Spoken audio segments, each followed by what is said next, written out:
the idea of writing and wrestling, those words that go back to etymological roots for struggle. To write is literally to scratch, and to wrestle is literally to bend and to tear.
An influx of international guests this week, with multiple events generating significant revenue. That's because the city's hosting the annual meeting for the UNESCO Cities of Literature, and it's also hosting the Freestyle World Cup Wrestling Tournament. My name is Andrea Edel. I am coming from Heidelberg in southern Germany. Reineri Salas Pérez, lucha libre, 97 kilogramos y vine a luchar. Hi there, I am Ali Bowden, and I am the director of Edinburgh UNESCO City of Literature Trust. 高橋優希 57kg 級です。チームジャパン。My name is Sadiq Mohammed. I am the executive director of Baghdad City of Literature. Well, my name is Jaden Cox. I am from Columbia, Missouri, and I wrestled in the University of Missouri. And now we're here at the World Cup trying to win for the first time in a few years. So I'm joining the meeting of the UNESCO Cities of Literature in Iowa City in 2018, which is a big event, very important for all of us, 28 UNESCO Cities of Literature in the whole world. It's extremely important for us to get together at least once a year because we need the time and space to integrate, to develop trust and community among all of our peers. Elbette bir Azərbaycanlı kimi başqa ölkələrdə güləşmək, başqa ölkələrdə ölkəmizi təmsil etmək mənim üçün böyük bir fəxrdir. Xüsusən də Azərbaycan bayrağını qaldırarkən bu daha qürur verici olur və çox sevinirəm ki, ölkəmizi başqa ölkələrdə təmsil edirəm və bayrağımızı dalgalandırıram. 国の代表でこのワールドカップに戦いに来ているので、一つでも多く、アメリカはすごく強くて強敵なんですけど、少しでも矢を報いればいいなと思います。I think to really become a network, and for that to have meaning, you need to sit around a table and look in each other's eyes and talk to each other and find out what they're doing in their city of literature and talk about what you're doing in your city of literature and exchange those projects and ideas to see where there might be potential for future collaboration. We work a lot together internationally, which means we run global projects that are aimed to serve our local community, our local writers and literary professionals. They aim to develop the local literary industries and to tackle really big global issues. En este momento estamos en la Copa Mundial, que nos ganamos por derecho en el Campeonato del Mundo, y es más que satisfecho estar representando a mi país. Y nada, nosotros como país venimos siempre a dar lo mejor de nosotros, que no es un secreto que nosotros tenemos mucha deficiencia económica, tenemos deficiencias que no son, que todo el mundo conoce, ¿no? Y así y todo, nosotros venimos, damos lo mejor de nosotros, tratamos de hacer un buen espectáculo para que el pueblo de Estados Unidos, que es este caso, si es en otro país, lo disfruten y dar un buen espectáculo aquí, subir el nivel a la competencia y así nos preparamos también nosotros.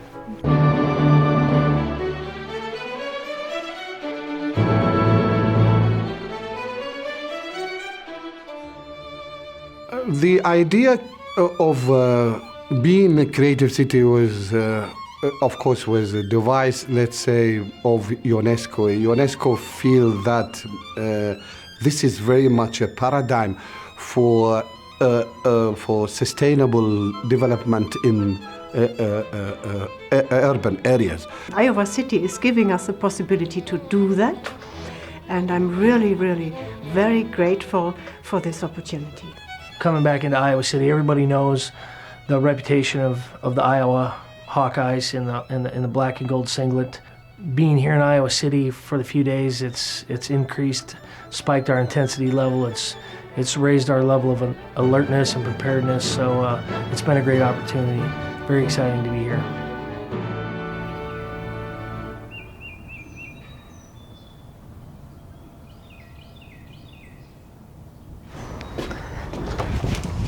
Hey, Chris. Welcome to the Shambles. Yeah, thank you.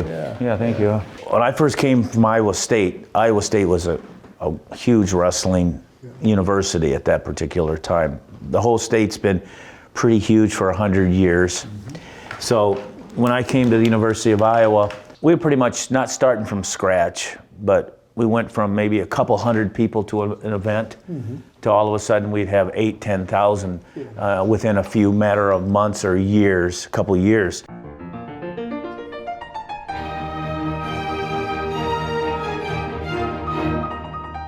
The University of Iowa is very visible because of the tradition, you know, dating back to the early 70s, and then in the 80s it was the best. But when you have that tradition, you're a catalyst for the definition of being great. In Iowa alone, we have museums that honor Iowa wrestling. In Cresco, Iowa, there's a Iowa Wrestling Hall of Fame, little teeny town of Cresco, Iowa. In Waterloo, Iowa, there's a wrestling museum named after myself, the Dan Gable National Wrestling Hall of Fame. A lot of people associate the University of Iowa with great wrestling, and people that aren't even rabid or even knowledgeable wrestling fans, they know about it. It's a pretty cool thing. It's a pretty cool thing about our community. It is a wrestling community. I got a statue on this campus of me. I mean, you have to go to find another statue of a wrestler. Well, some of our presidents in the United States have been wrestlers, but they're not known for that. I remember a story that my youth coach told me where, oh, the Iowa Hawkeyes, they're so good that, you know, their team's #1 right now, and if they put their second string out there on the mat, that team would probably be the second best team out in the nation, you know? And whether that's true or not, I mean, you know, that's how passionate he was, and that's how much he loved the Hawks, and like that whole thing was like, wow. And then when we saw the videos and we saw, you know, I was in high school and stuff like that, watching these older videos from the early 90s, even though I'm from Pennsylvania, I was immersed with Iowa wrestling because of my coach.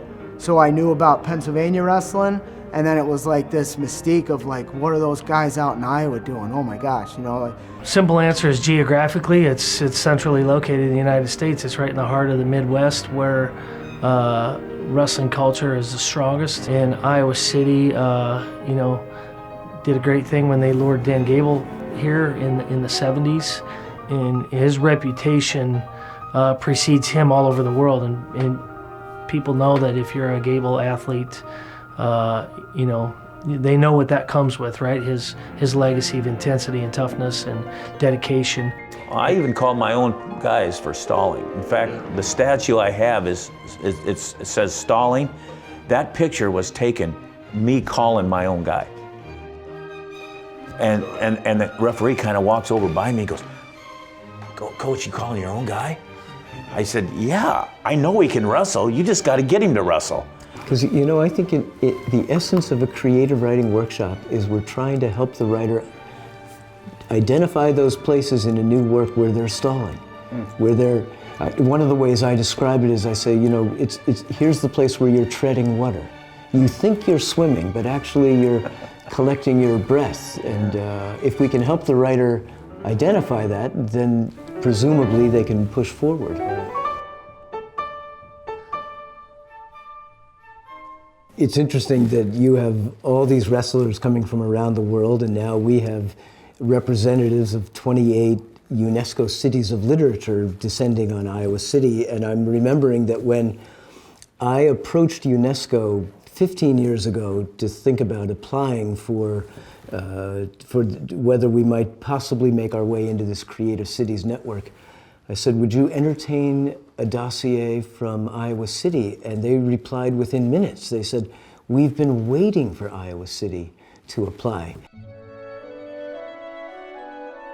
Well, where else but Iowa City would the UPS man come to the door and say, something for Dorothy, something for Nathan, and something for Jason, but nothing for the poet? And isn't that the way of the world? It used to be when you told people you were going to Iowa, they would be like either, where is that? Or why are you going to Iowa? Or I feel sorry for you for going to Iowa. In part two of that story, where else in Iowa City would the same UPS man show up at the front door a week later, and when Dorothy answers the door, he pulls himself erect and he recites a poem. And I was thinking, this is a small city, why would the rest of the world wake up? Well, because we have this long tradition, about as long as wrestling, close to 100 years of really great writers coming here to learn to be writers, to teach, to give readings, to give lectures, and that's what makes it such an interesting place to be. Well, the Iowa Writers Workshop began in 1936. It's the first creative writing program in the United States and still the most famous. It's still considered the best, and it has graduated many very famous and acclaimed writers. And in 1968, the International Writing Program started. It was started by Paul Engel, so it's now 50 years old. And ever since, there have been writers from all over the world here every fall. And Prairie Lights has actually hosted readings with those writers since 1983. There's always a touch of the great person theory of history when you come to a place like Iowa City. You had to have a Paul Engel here, and you had to have a Dan Gable here. You had to have those visionaries who really saw a relatively small city in the Midwest as what it could be. Don Justice and I were sitting talking in the Union one day, and we were bemoaning how many of us there were now, how many poets were out there, just too many of us. And Don turned to me and said, Marvin, we're partly responsible for this. And it's true, of course. The Writers' Workshop became something everybody wanted to do. And for years, many of the graduates of the Writers' Workshop went to universities when the universities were still hiring like mad and started MFA writing programs. The first translation program in this country was devised here at the University of Iowa when a novelist who was also a translator of Greek poetry came here thinking he would teach a fiction workshop. Paul Engel, then the director, said, "Now I want you to teach a translation workshop." And he said, "But what's that?" And Engel said, "Invent it."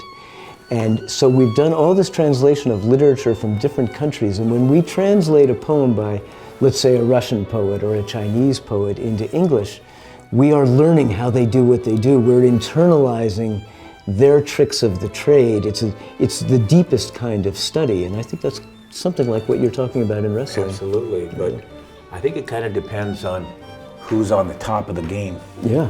Who wants to study the other side You only more. want to translate the good ones, right? Right. Yeah. So yeah, it's interesting. With Chris, I sort of had specific questions towards a book that I think I'm writing about Iowa City, and I wanted to situate him, again, sort of as the heir of Paul Engel and how he basically saved the International Writing Program. I don't know if he told you this story, but because of at the end of the Cold War, it was sort of on the chopping block. It had gone through a bunch of different interim directors, and a search was done, a national search for a new director. And as I've discussed with Chris, it was almost as if this was the one job in the world for him.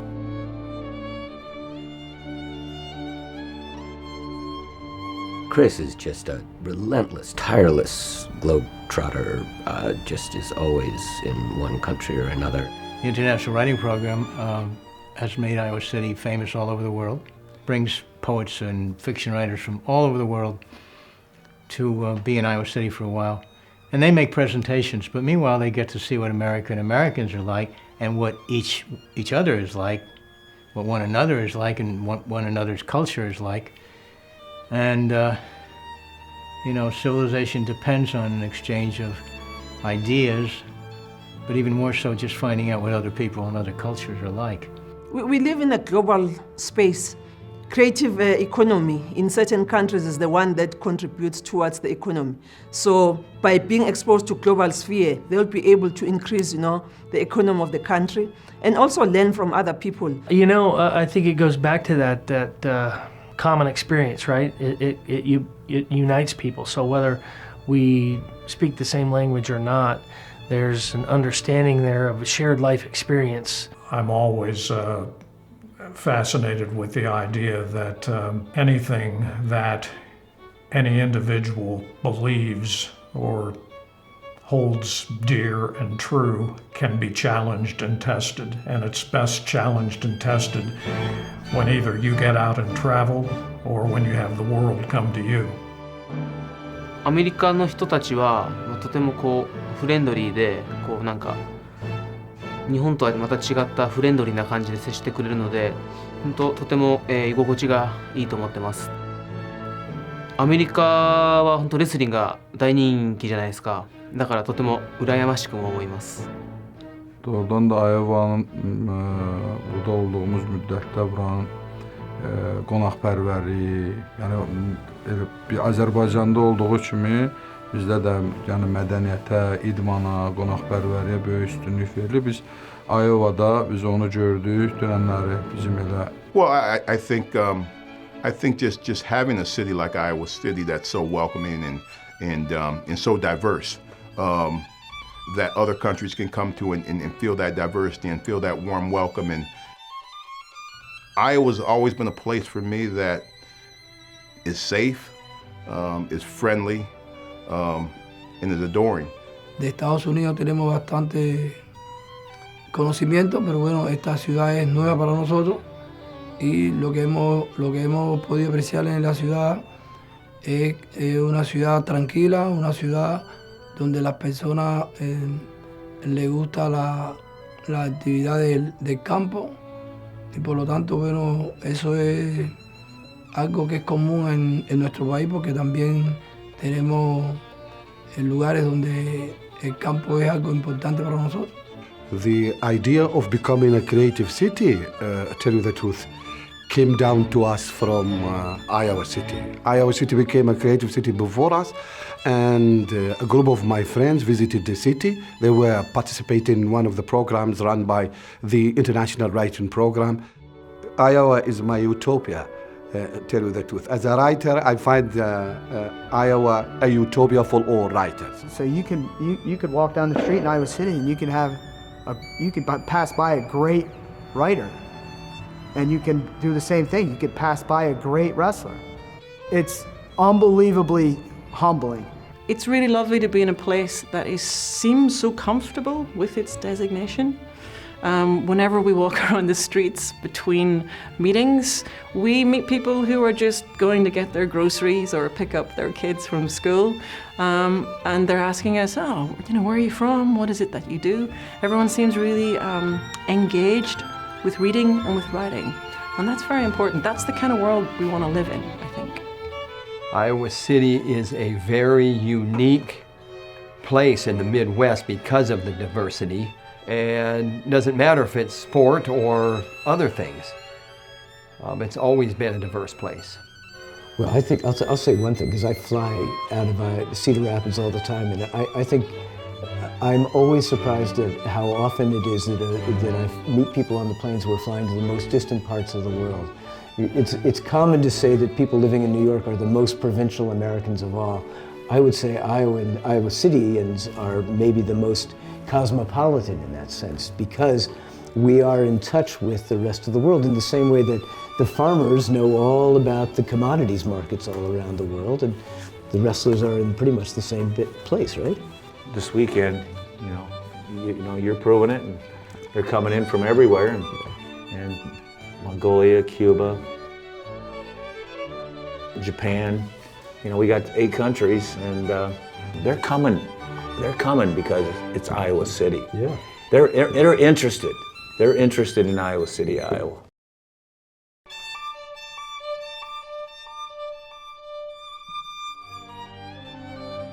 I think as a society we remember that we are human beings. We become more patient with one another. We become more open to differences and ideas. I think that might sound a little bit like a cliche sometimes, but I think patience is one of the biggest things that we can try to develop within ourselves so that we can open our understanding and our hearts to other people. And I think literature is one of the greatest mediums for that. It tells stories, it tells human stories, it tells the narratives that are important for our humanity and helps us to remind each other of the struggles that we face, but also of the joys that we get to experience. And having that common perspective as humans is extremely important, and we're very proud to be cities of literature for that purpose. I do know that, wrestling and writing go together as far as wrestling is a story, it's a story that you get told. And that own wrestler himself is the writer of his own story, He is the one who held the pen, and he's making sure that he's ran the stairs and doing everything like that. He knows it. He's written it all. He's put it out there. And then you get to watch the fruit of his labor. You get to see it in fruition and play out. I think like wrestling in itself, even though you never write anything down or you're not literally writing page by page, but you get to see the story that he's written, and he's expressing it to you that whole time, every time he's on the mat. And so that's something you get to witness and you get to experience. And I think that's pretty cool.